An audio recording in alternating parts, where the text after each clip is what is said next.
اور سب سے پہلے آپ کو بتائیں، پاکستان اور سعودی عرب کے دفاعی معاہدے کے بعد پاکستان، سعودی عرب اور ترکی کے درمیان ایک سہ فریقی دفاعی معاہدے کی تیاریاں کی جا رہی ہیں۔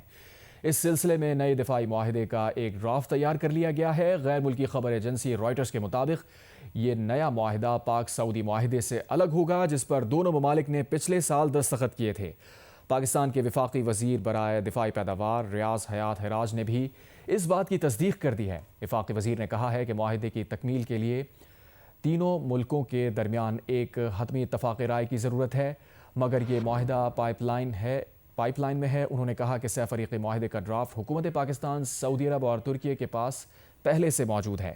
تینوں ملک اب اس ڈرافٹ پر غور و خوض کر رہے ہیں۔ اس معاہدے پر پچھلے 10 ماہ سے بات چیت جاری ہے۔ اس بارے میں ترکی کے وزیر خارجہ خاقان فیدان سے پوچھا گیا تو انہوں نے کہا کہ اس سلسلے میں بات چیت ہوئی ہے کہ ابھی تک کسی معاہدے پر دستخط نہیں کیے گئے۔ خاقان فیدان نے نشاندہی کی کہ خطے میں وسیع تر تعاون کی ضرورت ہے تاکہ بد اعتمادی پر قابو پایا جا سکے، کیونکہ باہمی بد اعتمادی سے ہی ایسی صورتحال پیدا ہوتی ہے جس سے باہر کے لوگ آ کر دھونس جماتے ہیں اور جنگیں شروع کر دیتے ہیں۔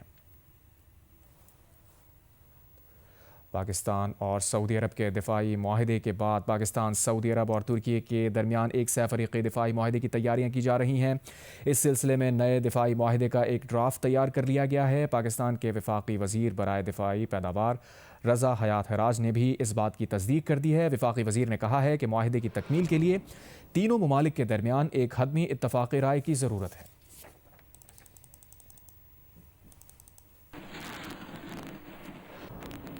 اور امریکی صدر نے ایران پر حملے کا فیصلہ آخری لمحوں میں تبدیل کیا۔ یہ تبدیلی خلیجی ممالک کی سفارتی کوششوں کے باعث عمل میں آئی ہے۔ برطانوی روزنامے دی ٹیلی گراف کے مطابق سعودی عرب، قطر اور عمان نے واشنگٹن سے ہنگامی مذاکرات کیے اور ٹرمپ کو فوجی کارروائی مؤخر کرنے پر یہ کہہ کر آمادہ کیا کہ تہران کو اپنے اچھے عمل کا مظاہرہ کرنے کا موقع دینا چاہیے۔ اس سے پہلے ٹرمپ نے ایرانی مظاہرین سے کہا تھا کہ مدد راستے میں ہے۔ بدھ کو رات گئے ٹرمپ یہ کہہ کر یقینی حملے کے فیصلے سے پیچھے ہٹے کہ ایران میں ہلاکتیں رک رہی ہیں۔ ٹرمپ کے اس فیصلے سے ذرا پہلے ہی ایران نے احتجاج کرنے والوں کو پھانسی دینے کا فیصلہ روک دیا تھا۔ ایک سینئر سعودی آفیشل نے خبر ایجنسی AFP کو بتایا کہ خلیجی ممالک نے طویل اور تھکا دینے والی آخری لمحات میں کی گئی سفارتی کوششوں سے صدر ٹرمپ کو قائل کیا کہ ایران کو ایک موقع دیا جائے۔ ان ممالک نے یہ انتباہ بھی کیا تھا کہ حملے کے خطے میں نتائج بھیانک ہو سکتے ہیں۔ سعودی آفیشل نے کہا کہ یہ بمز کو ڈیفیوز کرنے کے لیے کوششیں کرنے کی ایک بے خوابی والی رات تھی۔ ترکی اور مصر نے ٹرمپ سے تحمل کا مظاہرہ کرنے کی اپیل کی تھی اور ساتھ ہی خبردار کیا تھا کہ ایران پر امریکی حملے کے ایران کے پڑوسی ممالک پر اثرات برے پڑیں گے اور تیل و گیس کی عالمی قیمتوں پر بھی منفی اثر پڑے گا۔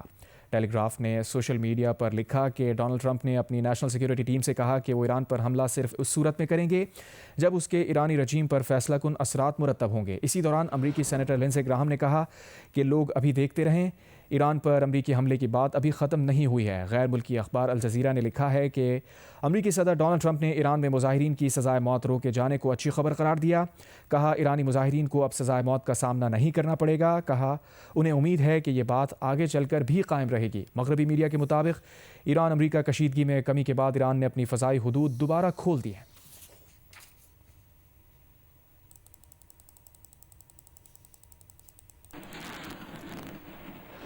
امریکہ نے ایران پر نئی پابندیوں کا اعلان کر دیا ہے۔ ٹرمپ انتظامیہ نے درجن سے زائد شخصیات کمپنیز پر پابندیاں لگا دی ہیں۔ امریکی وزارت خزانہ کی ویب سائٹ کے مطابق متحدہ عرب امارات، سنگاپور، برطانیہ اور ایران میں قائم 12 کمپنیز پر نئی پابندی لگائی گئی ہے۔ اس کے علاوہ ایرانی نژاد 11 شخصیات پر بھی پابندی لگائی گئی ہے۔ ملک میں پیٹرول اور ڈیزل کی قیمتیں اگلے 15 روز کے لیے برقرار رکھنے کا فیصلہ کیا گیا ہے۔ پیٹرولیم ڈویژن نے پیٹرول اور ڈیزل کی قیمتیں برقرار رکھنے کا نوٹیفیکیشن جاری کر دیا۔ پیٹرول کی قیمت بدستور 253 روپے 17 پیسے فی لیٹر اور ڈیزل کی قیمت 257 روپے 8 پیسے فی لیٹر برقرار رہے گی۔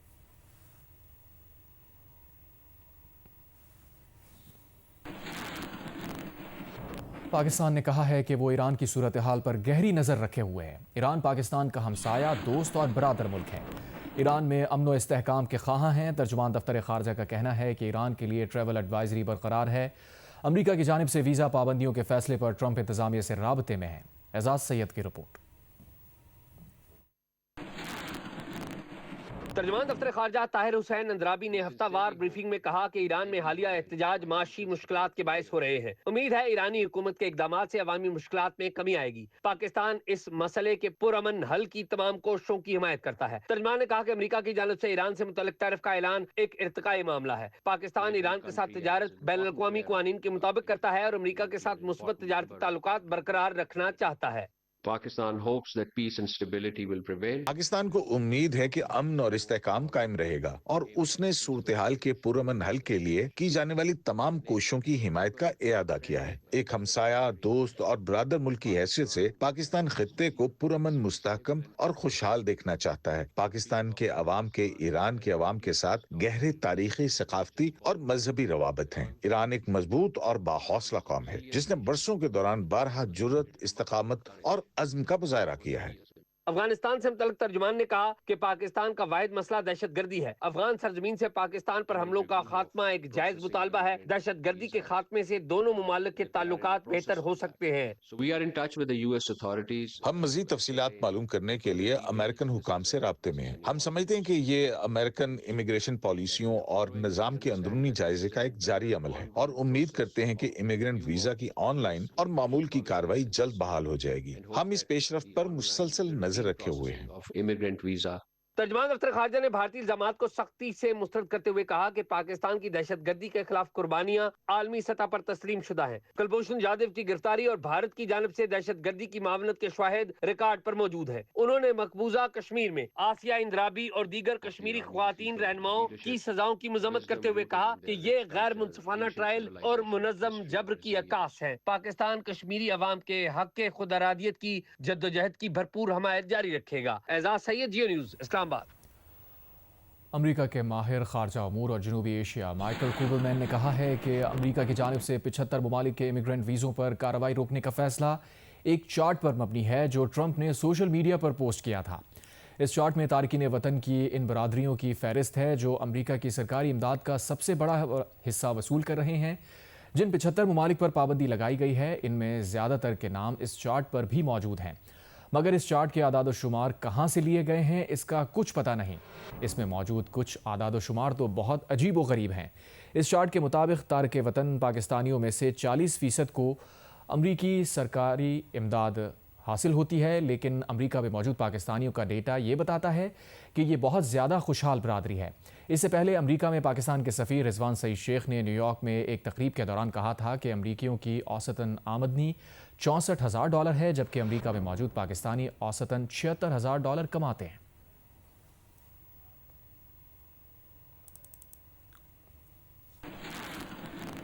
صدر مملکت آصف علی زرداری نے بحرین کے وزیر داخلہ سے ملاقات کی، جس میں پاکستان اور بحرین کے درمیان انسداد دہشت گردی تعاون مزید مضبوط بنانے پر اتفاق کیا گیا۔ منشیات اسمگلنگ کے خلاف مشترکہ اقدامات پر بھی اتفاق۔ ملاقات میں پاکستان بحرین شراکت داری کو علاقائی سلامتی کے لیے اہم قرار دیا گیا۔ سیکیورٹی تعاون بڑھانے کے عملی اقدامات جاری رکھنے پر بھی اتفاق کیا گیا۔ بحرین کے وزیر داخلہ نے محسن نقوی کے دونوں ممالک کے درمیان تعلقات کو فروغ دینے کا خصوصی ذکر کیا۔ صدر زرداری نے وفاقی وزیر داخلہ محسن نقوی کے کردار کو سراہا اور کہا محسن نقوی بیٹے بلاول کے بعد دوسرے بیٹے کی مانند ہیں۔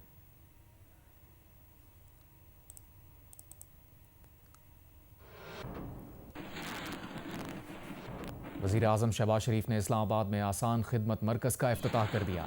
NADRA, police, C D A, deputy commissioner office, F B R اور سوئی ندرن سمیت 60 سے زائد عوامی خدمات ایک ہی چھت تلے دستیاب ہوں گی۔ آزاد کشمیر اور گلگت بلتستان میں بھی آسان خدمت مراکز قائم کیے جائیں گے۔ آج یہاں پہ پاکستان آسان خدمت سینٹر کا پہلا جو سینٹر ہے اس کی آج ہم نے یہاں پہ انوگرل سیریمنی کی ہے۔ یہ سینٹر جہاں پہ مختلف جو ادارے ہیں ان کی خدمات عام شہری کو مہیا ہوں گی۔ یہ بھی کہنا چاہتا ہوں کہ اب نہ صرف یہاں پر ہم نے ایکسپینشن کرنی ہے بلکہ فی الفور مظفر آباد میں ایک اسی طرح کا شاندار سینٹر قائم کرنا ہے، اور پھر گلگت بلتستان میں ہم نے گلگت میں بھی ایسا سینٹر قائم کرنا ہے، اور یہ ہم توفتاً ان دونوں حکومتوں کو دیں گے تاکہ آزاد کشمیر کے بھائی بہن اور گلگت بلتستان کے عوام اس سے فیض یاب ہوں۔ چیئرمین پیپلز پارٹی بلاول بھٹو نے کہا ہے کہ سندھ میں بہتری کے لیے صوبائی حکومت کی کوششیں عالمی سطح پر تسلیم کی جا رہی ہیں۔ اسلام آباد میں تقریب سے خطاب کرتے ہوئے انہوں نے کہا سندھ میں کینسر اور دل کے امراض کا مفت علاج کیا جا رہا ہے۔ ایک سال میں NICVD سے 29 لاکھ مریض علاج کرا چکے ہیں۔ سندھ حکومت کی کارکردگی اور آئندہ کی حکمت عملی پر بریفنگ دی۔ کہا 2008 تک سندھ میں صرف 10 جامعات تھیں، اس وقت 30 جامعات ہیں۔ ہم نے طلباء کے لیے اسکالرشپ پروگرام شروع کیا، 1 لاکھ اساتذہ کو میرٹ پر بھرتی کیا۔ بلاول نے کہا صوبے میں تخفیف غربت پروگرام شروع کیا، جبکہ 2 لاکھ سولر سسٹم تقسیم کیے۔ سندھ حکومت کی کوششوں سے ریونیو کلیکشن میں بھی بہتری آئی۔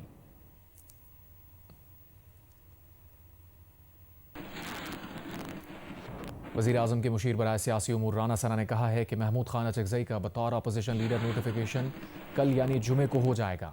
کیپٹل ٹاک میں بات کرتے ہوئے رانا ثنا نے کہا کہ بلاول بھٹو زرداری کو سندھ کا مقدمہ ایوان صدر میں پیش نہیں کرنا چاہیے تھا۔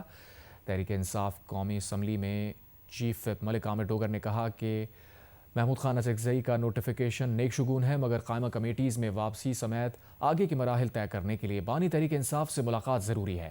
اس پر رانا ثنا نے کہا کہ اگر 8 فروری کے بعد 8 مئی کے احتجاج کی کال نہ آئی تو بانی تحریک انصاف سے ملاقات والا مسئلہ حل ہو جائے گا۔ پاکستان میں بڑی دنوں سے اپوزیشن آپ سے ریکویسٹ کر رہی ہے کہ محمود اچکزئی صاحب کو اپوزیشن لیڈر بنا دیں۔ اسپیکر صاحب نے جو پروسیس شروع کیا تھا وہ آج میری انفارمیشن ہے کہ مکمل ہو گیا ہے، اور محمود خان اچکزئی صاحب کے حق میں ہی ہوا ہے، کوئی اور شاید کینڈیڈیٹ بھی نہیں ہے جس نے اپنے کاغذ داخل کیے ہوں۔ تو میرا خیال ہے کہ ہوپ فلی کل اجلاس بھی ہے تو اسپیکر صاحب کل فیصلہ فرما دیں گے۔ محمود خان اچکزئی صاحب کا نوٹیفیکیشن ہو جاتا ہے، کیا اس کے بعد تحریک انصاف نے جو اسٹینڈنگ کمیٹیوں کی سربراہی چھوڑ دی ہے، ان کے اجلاسوں کی رکنیت سے استعفیٰ دے دیا ہوا ہے، تو کیا آپ وہ سارے اپنے استعفے واپس لیں گے؟ محمود خان اچکزئی صاحب کا نوٹیفیکیشن ہونا ایک اچھا نیک شگن ہے۔ جو اگلے مراحل ہیں، ظاہر ہے کہ یہ سارا طے کرنا ہے ہمارے قائد عمران خان صاحب نے۔ عمران خان صاحب سے جب تک ہماری ملاقات نہیں ہوتی تو یہ کیوس اسی طرح رہے گا اور بلکہ یہ بڑھے گا۔ گل مک گئی ملاقات پہ۔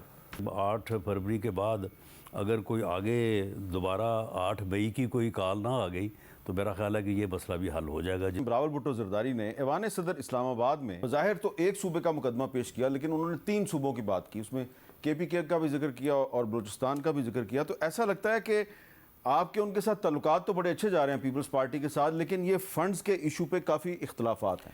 دیکھیں فنڈز کے ایشو کے اوپر جو ہے وہ ڈسکشن جو ہے وہ اس وقت ہو رہی ہے، لیکن میں سمجھتا ہوں کہ انہیں یہ بریفنگ جو ہے یہ پریزیڈنٹ ہاؤس میں نہیں کرنی چاہیے تھی۔ پاکستانی سفیر فیصل نیاز ترمیزی کی روس کے صدر ولادیمیر پوتن سے ماسکو میں ملاقات ہوئی ہے۔ صدر ولادیمیر پوتن نے پاکستان کے ساتھ تعلقات سے متعلق مثبت اظہار خیال کیا۔ فیصل نیاز ترمیزی نے صدر پوتن کو اسناد سفارتکاری پیش کی۔ صدر پوتن نے پاکستانی سفیر سے گفتگو میں کہا کہ پاکستان ہمارا قریبی دوست ہے۔ صدر پوتن نے کہا کہ پاکستان شنگھائی تعاون تنظیم میں ہمارا شراکت دار ہے۔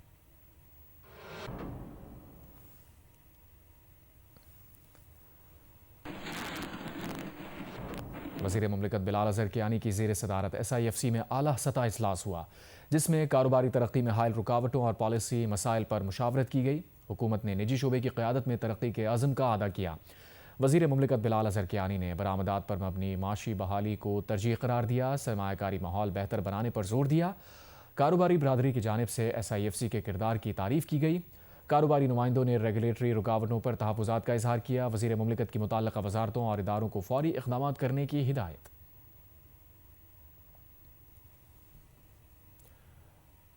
کراچی کے علاقے نارتھ ناظم آباد میں سادہ لباس اہلکاروں نے ایک تاجر کے گھر چھاپہ مارا، جس کی CCTV ویڈیو سامنے آ گئی ہے۔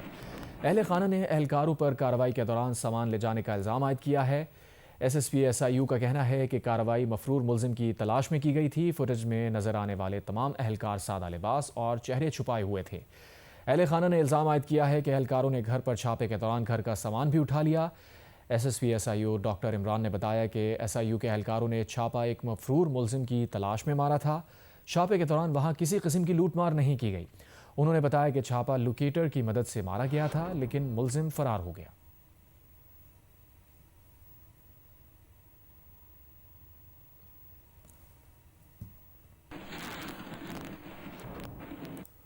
کراچی کے علاقے کورنگی ضیاء کالونی میں گھر کے ٹینک میں صفائی کے دوران 3 افراد کی حالت غیر ہو گئی جنہیں اسپتال منتقل کر دیا گیا ہے۔ کراچی کے علاقہ کورنگی ضیاء کالونی جہاں گھر کے ٹینک میں صفائی کے دوران 3 افراد کی حالت غیر ہو گئی جنہیں اب تک کی اطلاعات کے مطابق اسپتال منتقل کر دیا گیا ہے۔ اس پر مزید کیا تفصیلات ہیں جانیں گے قمر علی مستوئی سے۔ قمر بتائیے گا کیا ڈیٹیلز ہیں؟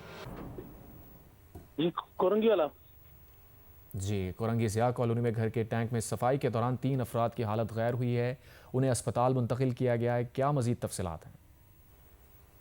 جی پولیس کا اس حوالے سے کہنا ہے کہ کورنگی ضیاء کالونی میں 3 افراد جو ہے وہ گھر کے ٹینک کی صفائی کے لیے جو ہے وہ ٹینک میں اترے تو صفائی کے دوران جو ہے وہ دم گھٹنے سے 3 افراد کی حالت جو ہے وہ ناساز ہو گئی ہے۔ تینوں افراد کو جو ہے وہ ریسکیو 1122 پہ کال کیا گیا تو ریسکیو 1122 کی ٹیم پہنچی اور انہیں جو ہے وہ ٹینکوں سے نکال کر انہیں جو ہے وہ اسپتال منتقل کیا جا رہا ہے۔ ایک شخص کی جو ہے وہ شناخت ہوئی ہے، باقی دیگر 2 افراد کی جو ہے وہ شناخت نہیں ہو سکی۔ پولیس کا اس حوالے سے کہنا ہے کہ تینوں افراد کی حالت جو ہے وہ تشویشناک ہے، جناح اسپتال میں انہیں جو ہے وہ طبی امداد دی جا رہی ہے۔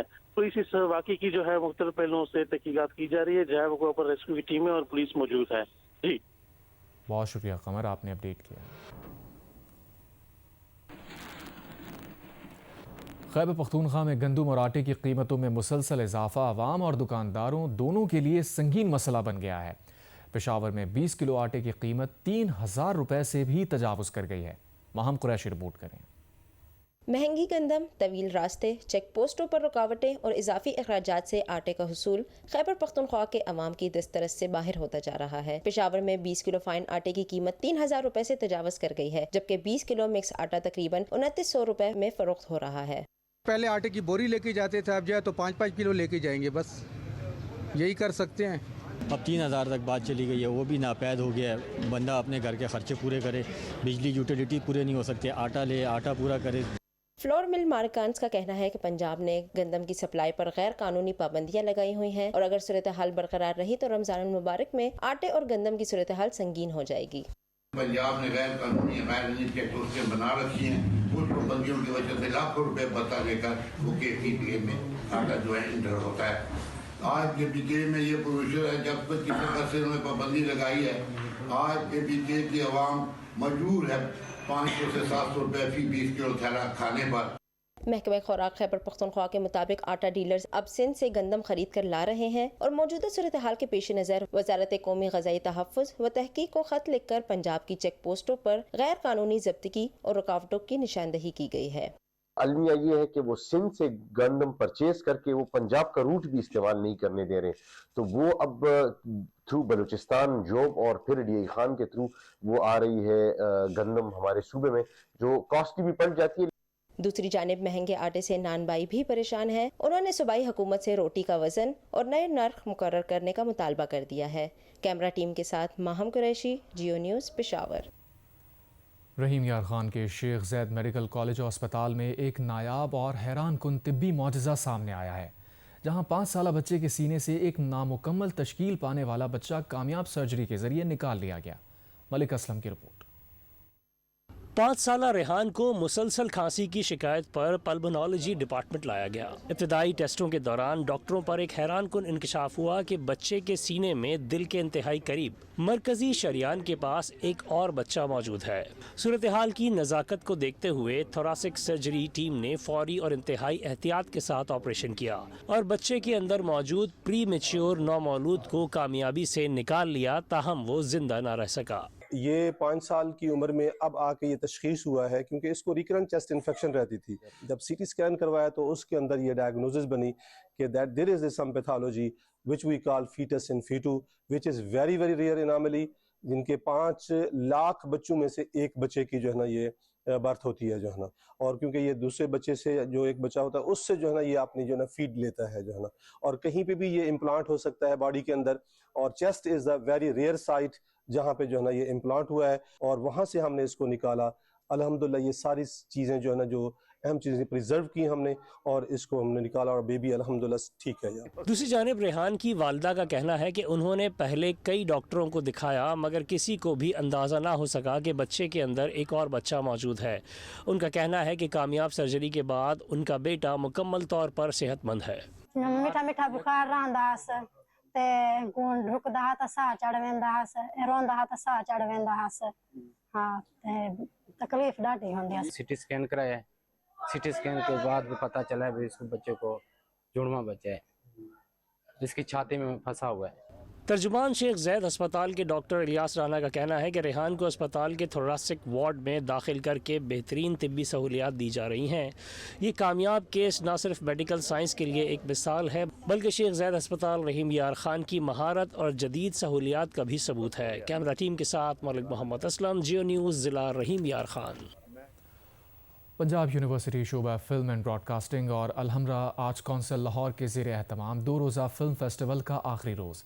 میوزک ویڈیوز میں جی سی یونیورسٹی, ڈاکیومنٹری میں Azad Jammu Kashmir institute of art and culture اور شارٹ فلم میں جامعہ پنجاب شعبہ فلم اینڈ براڈ کاسٹنگ نے پہلی پوزیشن حاصل کی.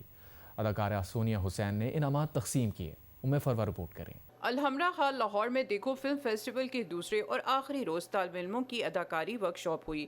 اداکار افتخار احمد عثمانی نے طالب علموں کو اداکاری کے اسرار و رموز سے آگاہ کیا. طالب علموں نے فن اداکاری کے جوہر بھی دکھائے. فیسٹیول میں شارٹ فلمز, میوزک ویڈیوز اور ڈاکیومنٹریز بھی دکھائی گئیں. چیئرمین پیمرا سکندر رشید چودھری کا کہنا تھا کہ اس ایونٹ کو دیکھ کر بہت خوشی ہوئی. ایسا ایونٹ سالانہ ہونا چاہیے. صرف لاہور ہی نہیں, سب شہروں کے لوگ اس میں حصہ لیں. وی ہوپ کہ ہم اس کو آگے لے کے چل سکیں اینڈ اس کو ایک اینیول ایونٹ بنا دیں جو صرف لاہور میں نہ ہوئے بٹ اسلام آباد, کراچی اور باقی میجر سٹیز میں بھی ہو سکے, تاکہ باقی ملک کے بھی سارے لوگوں کا ہم دیکھ سکیں کہ وہ کس طرح کا کانٹینٹ بنا رہے ہیں. اداکارہ سونیا حسین, سینئر پروڈیوسر صفدر ملک, فلم ساز سید نور, شہزاد رفیق, مصنفہ آمنہ مفتی اور وائس چانسلر پنجاب یونیورسٹی نے بھی فیسٹیول میں شرکت کی. اداکارہ سونیا حسین کا کہنا تھا کہ آرٹ ثقافت کو اجاگر کرنے کا بہترین ذریعہ ہے. فلم, ڈرامہ, کوئی بھی مکالمہ یہ ہماری کہانیاں سناتا ہے, یہ ہمارا کلچر پروموٹ کرتا ہے, یہ ثقافت دکھاتا ہے, ہماری تاریخ کے بارے میں بتاتا ہے, تو اس چیز کو کبھی بھی جانے مت دیجیے گا. میوزک ویڈیوز, شارٹ فلم اور ڈاکیومنٹری میں پوزیشن حاصل کرنے والوں میں انعامات بھی تقسیم کیے گئے. ملک بھر سے 175 فلمیں, ڈاکیومنٹریز اور میوزک ویڈیوز فلم فیسٹیول کا حصہ بنی. یونیورسٹی میوزک سوسائٹی کی پرفارمنس حاضرین خوب محظوظ ہوئے. فیسٹیول کے اختتام پر محفل مشاعرہ کا بھی اہتمام کیا گیا. کیمرہ مین اشرف ننکانوی کے ساتھ فروا, جیو نیوز, لاہور. جیو سپورٹس میں آپ کو بتایا بنگلہ دیش کرکٹ بورڈ نے فائنانس کمیٹی کے چیئرمین نجم الاسلام کو ان کے عہدے سے ریلیز کر دیا. نجم الاسلام نے پچھلے دنوں کھلاڑیوں کے حوالے سے جو بیان دیا تھا اس پر کرکٹرز نے نجم الاسلام کو بورڈ سے نکالنے کا مطالبہ کیا اور بنگلہ دیش پریمیئر لیگ کے میچز کے بائیکاٹ کی دھمکی دی تھی.